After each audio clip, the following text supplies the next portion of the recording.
Welcome to Animator, the very powerful and popular post-processor that has been around since the early 90s. GNS Animator is brought to you by CDH.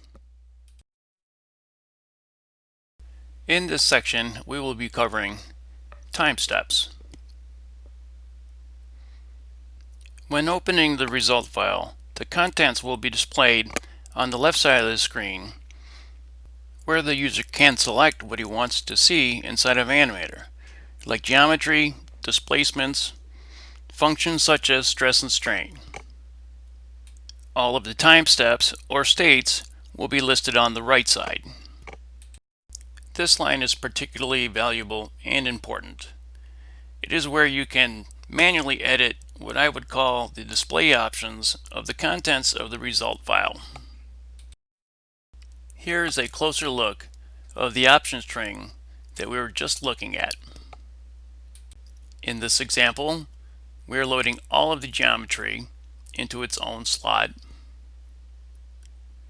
Displacement equals 0 means we're loading all of the displacements, every step, into a slot. And in this example, we actually have a function we are calling shell max monomesis over thickness.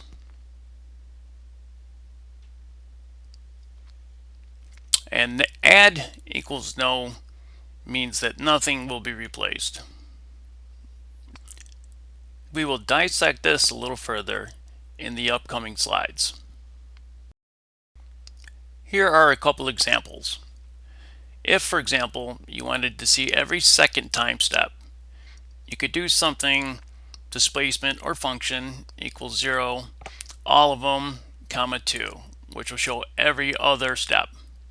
If you want, for example, every even step or odd step, you can do something like this. Displacement, the amount of steps in there, comma 2. And of course, you can select the steps manually. In this case, I'm just clicking on each step, or I can do a control click and grab multiple steps, or a control shift and grab as many steps as I want. And please notice what happens in the option string here. These commands will become useful if you plan on writing a session file that would call for specific time steps. You can of course edit and modify your time steps within Animator. In this case, we're just animating the function. If you go to Model and Time Step, you'll see each and every time step that you want in this database that you ask for, whether it's displacement, function, whatever you ask for. You can see in this particular case we stopped the animation at step 33. Makes sense. Every one you select, that's where it will stop. If you go to modify, you've got a few options in here that are pretty useful. One is scale the geometry, and in this case what I'm going to do is add a couple steps in between each original step. And when I do that, you will notice there are 2 new steps in between each original step.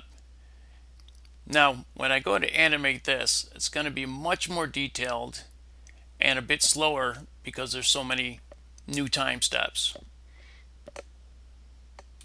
Now, let's have a little fun with time steps in this file. By default, this is what you'll see if you just grab all your displacements. If you select individual frames, or perhaps select the frame and control shift to grab a series of frames in a row, your format string is going to look like this. Slashes in between each individual step and a dash in between the step range. Now, time steps in this animation looks pretty silly. Obviously we wouldn't do this, but just for fun. The options available with time steps inside of Animator are pretty useful, pretty powerful, and I hope you have really enjoyed what you have seen. We appreciate your attention on this, and please feel free to contact us if you have any questions or would like a trial license.